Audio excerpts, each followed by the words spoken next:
From humble beginnings as a simple means of transportation for goods and people, they've grown into true explorers of the cruising world, visiting some truly magical locations, and now with a host of new ships coming soon, they're establishing themselves as the line for expedition cruising. This week on Planet Cruise Weekly, we're exploring Hurtigruten.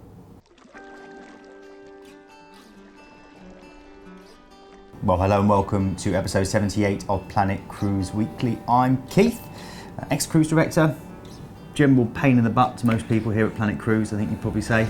You don't have to agree with that. And generally this is the Planet Cruise Weekly, which essentially is our opportunity to give you some free information, give you some feedback from people that are in the industry, that are working it and living it day and night. And each week I'm joined by a different member of our knowledgeable team. Today it's Paul.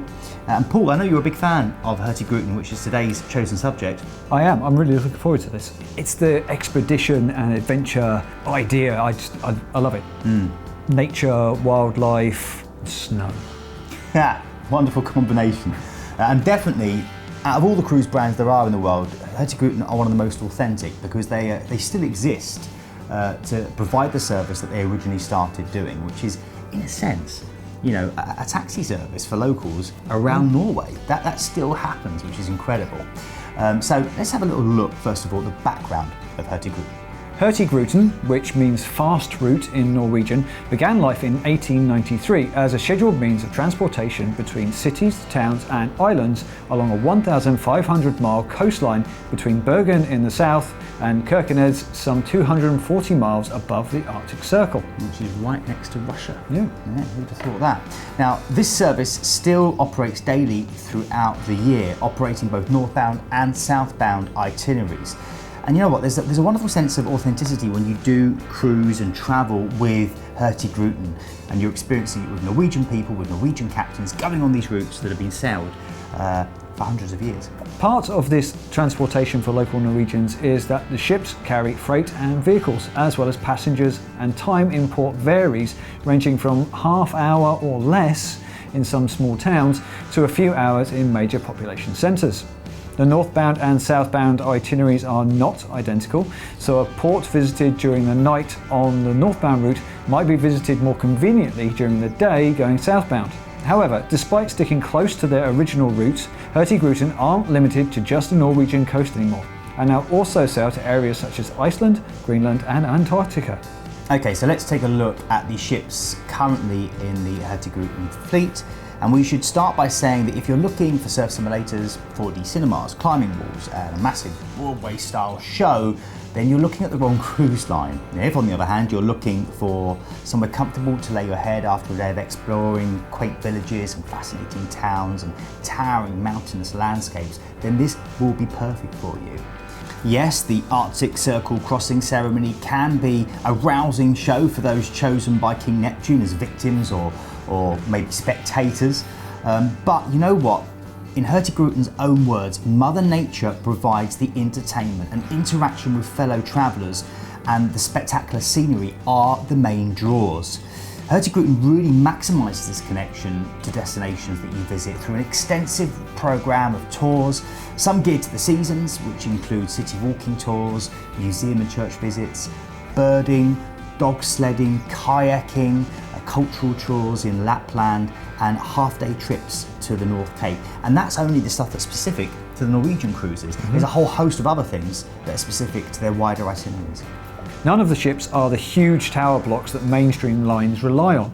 They all look like ships, strangely enough, and carry between 3,000 and 1,000 passengers. They all have comfortable cabins ranging from insides through to expedition suites, and all the ships feature an a la carte restaurant and at least one additional cafe. It's also worth noting that all 11 coastal ships offer a 3-course vegan menu. And by coastal ships, we're referring to the ones that do the Norwegian itinerary. Yeah, just the ones that do the Norwegian itinerary. Now, you can find jacuzzis on pretty much all of the ships, and in fact, on the Finnmarken, you can even find a swimming pool on deck. Now, you'll normally find a ship's library, a bar, and fitness room on most of the ships. Now, if you are considering travelling with a younger family, we should say that children's facilities are slightly limited on some of the older tonnage. However, this is starting to change with the introduction of something called the Young Explorers Programme. This new programme, which is tailor-made for younger guests, is currently on the Finnmarken year-round and is also available on the Trollfjord during the school holidays.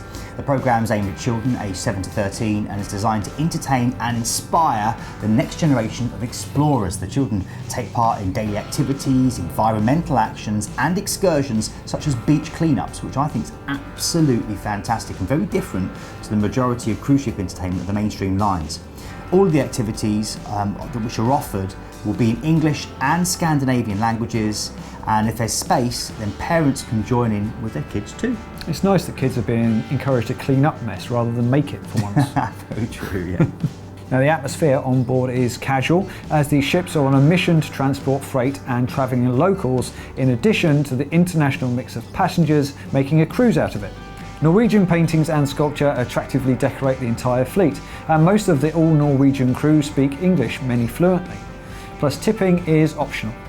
Now, Hurtigruten have also got some new ships on order, the first of which is the MS Roald Amundsen, and this is due for launch in July of 2018. It's going to be one of the two new hybrid-powered expedition ships that the line are bringing out. And the new hybrid-powered engines and advanced hull construction are said to reduce fuel consumption and, more importantly, CO2 emissions by 20%, but also allow for almost silent sailing, which is perfect when you are doing the expedition cruises and you don't want to scare off the local wildlife.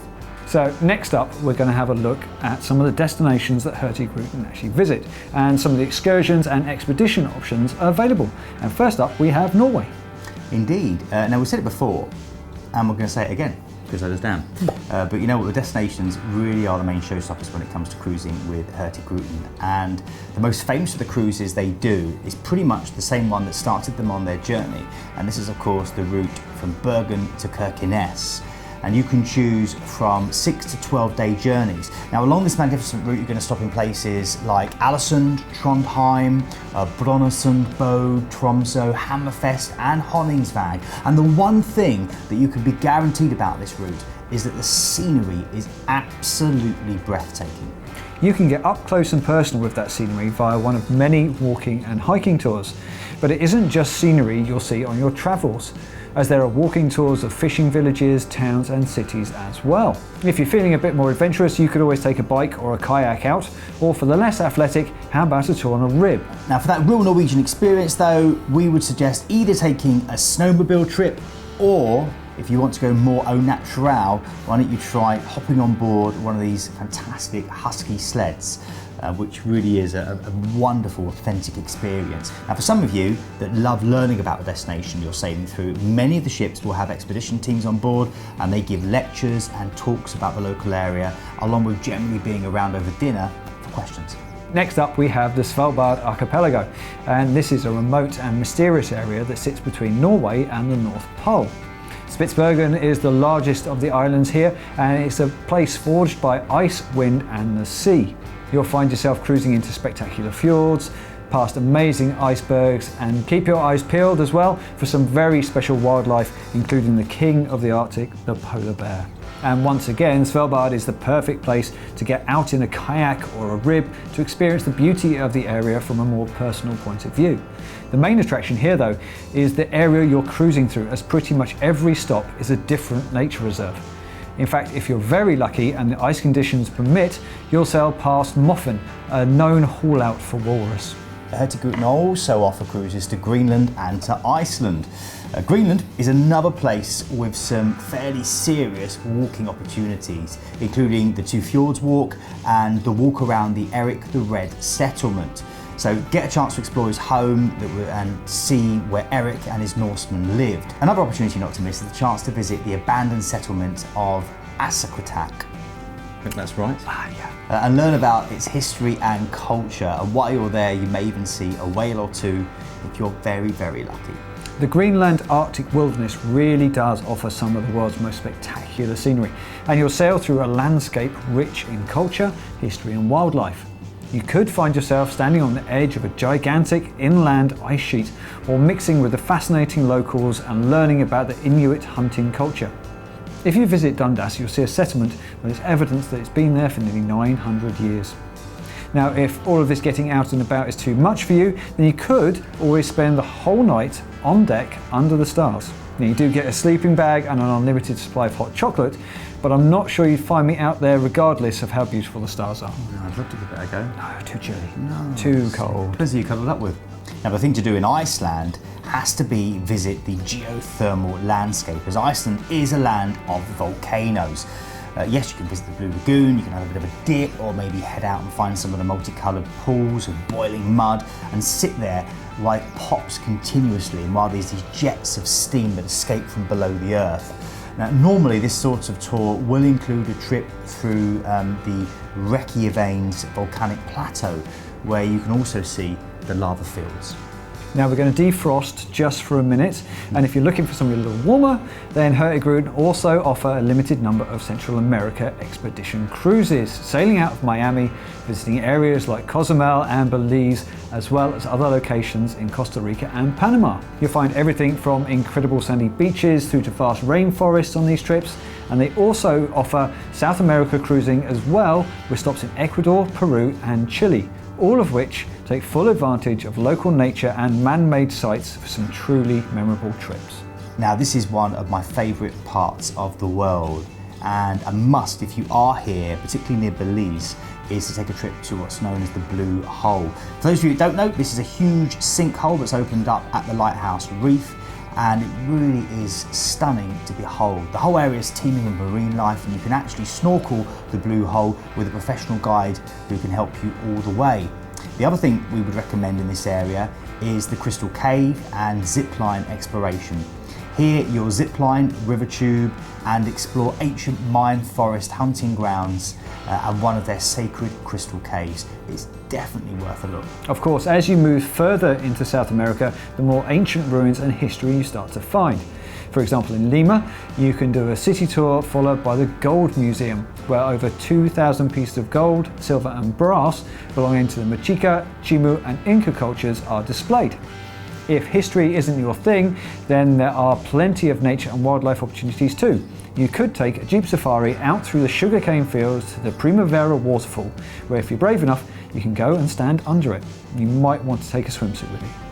Now, if like Paul, you have a passion for penguins, then you have to visit Antarctica. These cruises leave from South America and tend to head through Drake's Passage to the Falkland Isles, which is your first chance to do a bit of penguin spotting. Now, the Falklands consist of 2 large islands and around 700 smaller ones, and an estimated population of 3,000 people, but a lot more penguins. You're going to see albatross and a host of penguins, including the rockhopper, the king and the macaroni penguins. Now, South Georgia will likely be your next stop, and you'll see magnificent mountains, glaciers and beaches teeming with wildlife. You'll get to see some of Georgia's abandoned whaling stations, the Whaling Museum, the Norwegian Seamen's Church and a tiny graveyard where you can pay your respects to Antarctic explorer Sir Ernest Shackleton.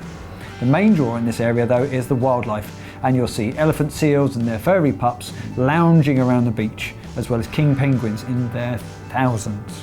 Now, once you reach Antarctica, you will find a place of peace and scientific research, where animals have lived without human interference throughout the millennia. The wildlife remains fearless of man, so it's a great opportunity to really get up close and personal. If you're a keen photographer, then Half Moon Island is a glittering gem with some of the most spectacular Antarctic scenery there is. If icebergs are your thing, then the strong currents of the Weddell Sea bring massive flat-topped icebergs into the Antarctic Sound. And the great thing is that Hurtigruten currently have 3 ships in the area, meaning that there are a number of different itineraries to choose from and a number of different styles of ship as well. Now, if we head back up north, Hurtigruten actually offer a range of North America and Canada cruises.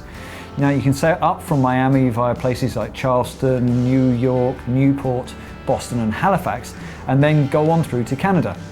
Now, while you're in the area, you could always spend an afternoon in historic Charleston, where you can tour the beautiful old town and see the landmark sites. Or you could journey to the centre of the earth at the Tablelands in Gros Morne National Park, a UNESCO World Heritage Site.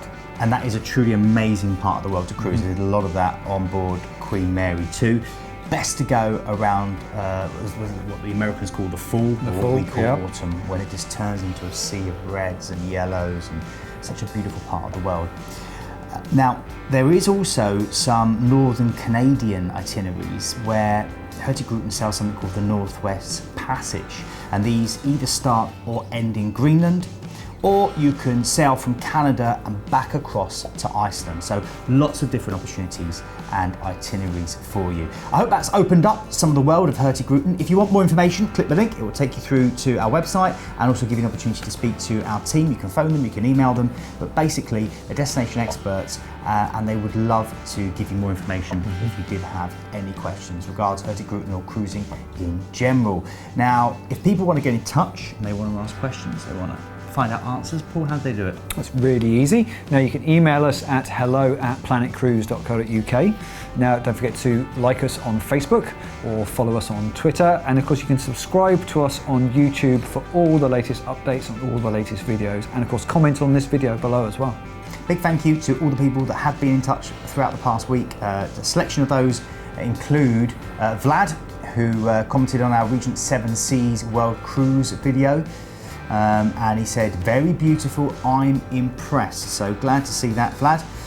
Maybe tell us if you do decide to go with Regent Seven Seas. Fantastic company, very, very luxurious.